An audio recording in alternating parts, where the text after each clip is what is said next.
तोस हा शांतपणे विचार कर. आता जर तू हे काम निव्वळ त्यातून मिळणाऱ्या पैशांसाठी करत असशील तर ते तितकंसं सफल होणार नाही. कारण जोवर त्या कामाला आत्मिक समाधानाची जोड मिळत नाही तोवर ते काम नाममात्र.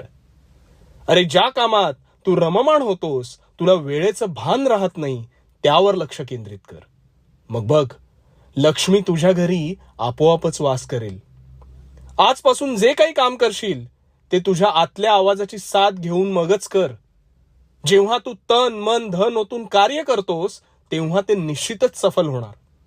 कदाचित लगेचच तुला यशप्राप्ती होणार नाही.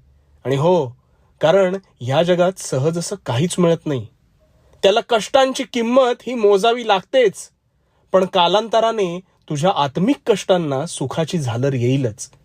आणि नवं काम हाती घेताना भिवू नकोस कारण मी तुझ्या